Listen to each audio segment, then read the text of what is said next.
NSFW people, welcome to the channel. This is the self-proclaimed Blue Dragon, bringing you another character bio from my free, not safe for work webcomic, Dark Horse. The links to Dark Horse are down in the description. My videos are for adults, and if you don't like ads, then use an ad blocker. This week, we're going to talk about the character Ozias, who at the moment has only had one scene in the opposition chapter, which is currently only on Comic Fury, but I will be redoing this act at some point, and we're finally going to make a leap to the present after the current act closes that I'm working on over on Comic Fury, which is titled Ceremony. By future, I mean the present. It's future for Kana and Rina, but it's actually the present day. Anyway, I digress. At that point, we're going to see a lot more characters, of which Ozias is one of them. So, he's going to be the focus of this video. Ozias is one of the Fae folk. He'd fall under the quote-unquote demon umbrella, not D-E-M-O-N, I mean D-A-E-M-O-N. I forget what the A and the E is called, but I think it's like Greek. It has something to do with the soul or spirit. I knew it one time, but it's been so long since I've looked it up, but that's the umbrella under which he would fall into, and that's just another race of the Fae, similar to how fairies with an I-E-S on the end of it, F-A-E-R-I-E-S, they have wings and sometimes antennae. That's another race of the Fae. So to be clear, demons are just like any other race of Fae, in that some would fall under the Seelie Court, and that's kind of what we tend to consider the quote-unquote good or neutral fairies. They're not always necessarily good, sometimes they're morally ambiguous. However, they're definitely nothing like the Fae folk that fall under the Unseelie Court, who are quote-unquote bad or openly malevolent fairies. Or Fae, I should say, not fairies. So examples of different Fae races would be, besides fairies and demons, there might include kitsune or selkies, giants, even though the giants in my story have gone extinct, elves, dwarves, etc. There are also Fae who were never related to mankind. They're still kind of considered part of the Fae, but they're non-humanoid, like Phoenix. It's not a single Phoenix. There's more than one Phoenix in this type of mythology in my story. Winged horses, probably commonly called Pegasus, Kelpies, unicorns, etc. Things like that. Just kind of giving you a little bit of background on the Fae folk, because it really hasn't been something that we've been getting into much in the story yet. And it's kind of important to know. It's important to know where he's coming from. It's important to know his background. Ozias at one time was once the king of the Fae lands in North Africa. His realm was a very large chunk of land. It wasn't the same as how humans have divvied up the continents today. So his domain was more like North Africa, probably going on down to the middle of the continent approximately. His domain also would have been the territories of the Middle East, and just kind of that general area there, probably parts of Spain. So the Fae folk, their boundaries don't necessarily fall in line with how the continents lay in actual reality. He was very popular and respected among his people. He still is. And he was included in... This is going to get into some lore that you're probably not going to be familiar with if you're watching this video, but he was included in the Great Summit of 3TT, which is called Terrestrial Time, and is a reference to the days prior to the Great Fairy Exodus, the Fae Exodus from the world of man. A lot of this background will be relevant to Dark Horse because it was the Seelie Court who sealed the demon, D-E-M-O-N. Notice there's a difference in the spelling. They're the ones who sealed the demon Kesuma to kind of stop her reign of terror. I do intend to get into more detail about this at some point. I would actually like to make a little mini series kind of for those interested in the War of the Fae and kind of to give context of the world prior to the magical folk leaving the planet Earth. But in lieu of that, I don't have time to do that right now, and it's really not something that would be pertinent until after the closing of Dark Horse, because there are so many spoilers in that lore about Keisuma, things that are going to lead into the next series that I plan to work on. So at this point, I'm going to put links down in the description for an intermission that I posted on Comic Fury for my readers to enjoy in between working on acts. It kind of glosses over the War of the Fae and gives you a little bit more background into Keisuma and why she was sealed to begin with. But it's very short, so if you're interested and want to know what the hell I'm talking about, you can click on those links. I'll have the 3 pages linked below. Suffice it to say, Ozias was part of the Seelie Court and was in direct opposition of Keisuma during her rise to power. While he, like many Fae, resented humans for their constant hunting of magical creatures, the overuse of plants, for their magical properties, constant warring with the different races such as giants, to the point where the giants became extinct. He also understood that humans weren't completely to blame for this fight between the magic folk and the non-magic folk, since they often fell prey to the Fae from not just the Unseelie Court. The Unseelie Court would have wanted to harvest them for black magic, but like I said, the Seelie Court isn't necessarily good. They're just kind of more neutral to good. They're not actively malevolent. You still would probably not want to cross paths with most of the Seelie Court either, if you were human. But he kind of understood that the blame was on all beings involved. So this all kept the magical races at constant dispute with the non-magical races of humankind. Though, to be honest, the humanoid Fae and humans, they share a common ancestry and actually are the same species. Hence why, a lot of times in fairy tales, you will hear that the Fae and humans have been able to procreate. So in this world, they share a common ancestry. I consider them to all be, for lack of a better term, human, even though they have cosmetic differences.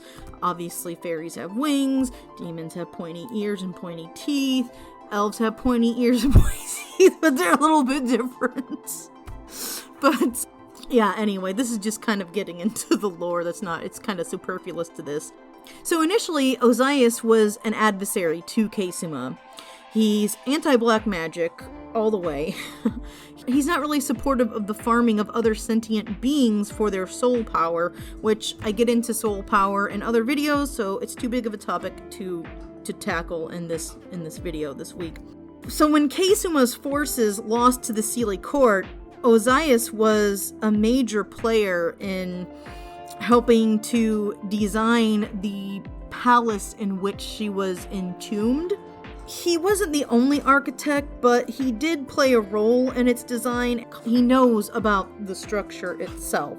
He's, interested in architecture and art and poetry and literature, in addition to being a potions master and being interested in plants and botany. So after the war concluded and Keisuma was quote-unquote dealt with, but he was also on the team of Fae working to construct the world, the realm in which the Fae would move into within the Fairy Veil, which is within an intra-dimensional space.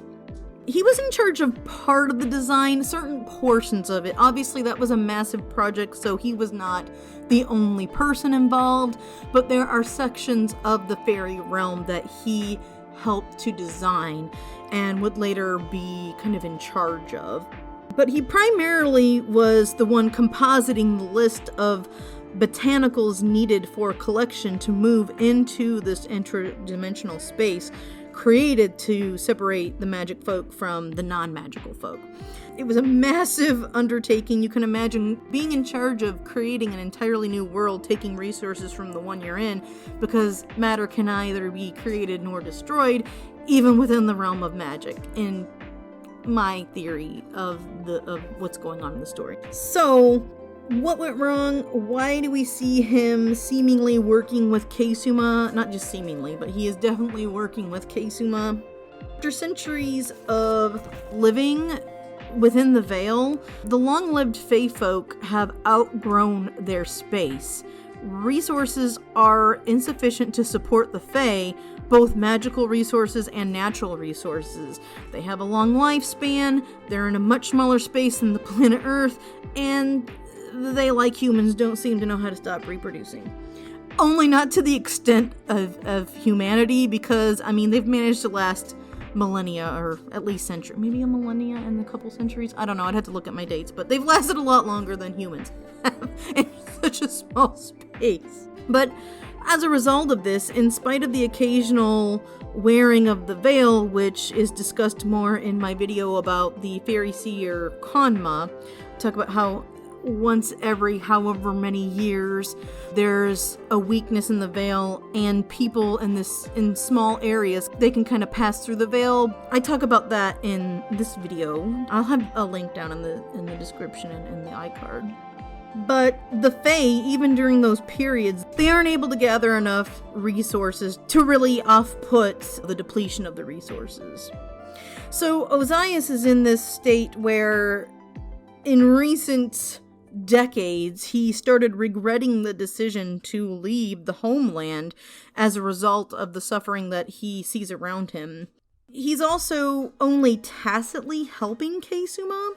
At the point where the fairy veil was dropped, the Fae within were having a series of war with one another, as often happens when resources are scarce. So this is partly what allowed Keisuma to manipulate a lot of the Fae after she is awakened following her takeover of Kana. And that's kind of what helped her to win over a lot of Fae who would not necessarily have sided with her previously, but have been kind of in a sore spot and are also regretting moving into the Veil.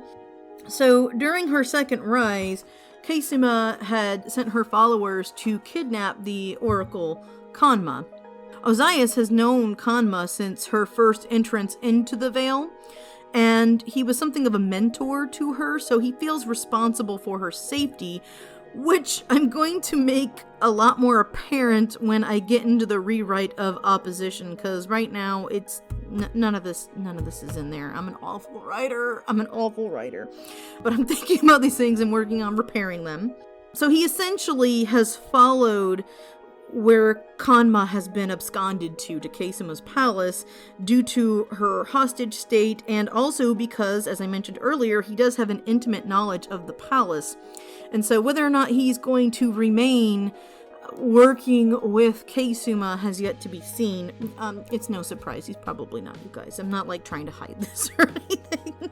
Additionally, over the centuries, he's come to question whether it was even right to uproot the Fae from their homeland to begin with, and he intends to make sure that he's in a position to help guide the reintroduction of the Fae back to the Mother Earth.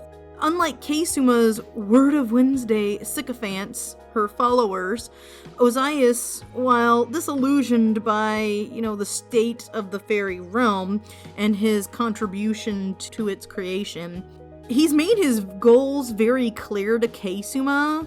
She knows that he's not her ally, but she respects him more for not being a sycophant, and she goes under that assumption, keep your friends close and your enemies closer, so she can keep a closer eye on him if he's actually in her court. And there's no denying that for her, having Ozias, this well-respected, he's still, the symbolism behind his joining forces with her was very important, almost more important to her than being able to trust him. Because in spite of the failure of the Veil, throughout the many internal skirmishes that have been taking place within the fairy realm, Ozias has dedicated his research and potion crafting to helping as many as possible, and he's been neutral about who he helps. So it should also be noted that he before the veil even dropped, was known for putting himself in danger to promote the greater good for the Fae. So he's well respected on all accounts. But yeah, I can go into more with him. He's a very complex character, at least in my opinion. He's complex, maybe not, I don't know. I'm not the best writer, but I am trying to make the characters more complex. But he does have many motivations. I think this video is going to be long enough, so before I close this video, just kind of talking a little bit of my influences for Ozias. His name, I literally talked to some dude on the telephone at one of my jobs, and his name was Ozias, and I was like, holy shit.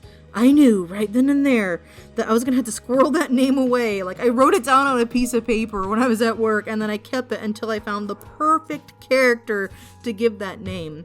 The name is interesting to me because even though I am Christian, I'd never heard the name before. Fancy that! You go through Genesis and it's all a bunch of fucking names. How the fuck are you supposed to know all these goddamn people? Anyhow, I digress. I'm the worst Christian ever. But at any rate, it is a biblical name. So one of the reasons why I chose that is because it almost implies, to me, a feel of antiquity. Not as old as obviously the Grecians, but it feels like an old name, but it also feels heavy and powerful, in my opinion. So I wrote that down. I thought it was a great name. He's not Christian. The character's not Christian. I also wanted the character to have a name that kind of hailed from around that area, or actually more so that area, but also, like, for him himself, I wanted him to, I don't know, I just wanted him to be a character who came from that area of the world, like North Africa. I've seen Moroccan art and Islamic art and art from various countries and kingdoms within Africa. It's such rich art. I found it fascinating. I always find it fascinating whenever I study other people's art, but particularly because, at least maybe it's getting better now, but like when I was in college, they crammed world art history into like one or two, maybe it was like world art history 1 and world art history 2, but it's like, you can't fit the world art history in these 2 fucking courses. There's so much to know. So what little sampling we got was very interesting to me. It was kind of fresh. If anyone's interested, though, legit, I do encourage you to look up some art history of, like, Moroccan art. I mean, man, when you look at Islamic art, like, the writing, I like literature anyhow, but they have taken their language and transformed it, much like, in China, when you look at, like, the calligraphy, and in Japan they do it as well. The language itself is the art. Obviously, that in Islamic tradition stems from not being, able to depict people. I don't know a lot about it. I'm not going to pretend like I do, but you can just see how that's where a lot of this geometric patterning and shapes and just the calligraphy is so fucking gorgeous and inspirational. It's like, anyway, go check it out. Go check it out. But yeah, I definitely suggest doing that, because you never know when you're going to find something that's going to inspire you to create your next masterpiece. You know what I mean? Anyway, I'm getting off topic. One of my other, I almost forgot. Yeah, one of my other inspirations, you guys, this is so fucking dorky.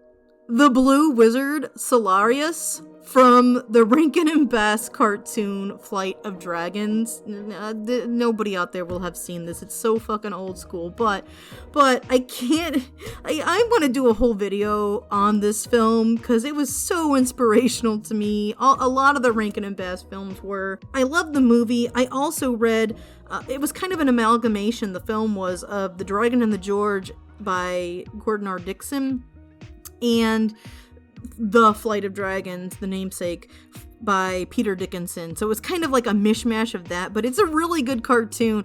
And, I actually appreciated that they tried to have characters hailing from different parts of the world in the story, even though mostly it just, is the one dude, the college professor dude from the Dragon and the George. But anyway, it's a good cartoon. It's fun. It's very dated, but it's fun. It's a Rankin and Bass film. How you not like, anyway.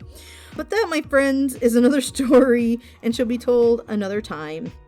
Thanks for watching, folks. If you like what I do and you feel like donating once or monthly, you can find all my donation links down in the description. I've got Ko-fi, Patreon, Subscribestar, stuff like that, one time or monthly, down below.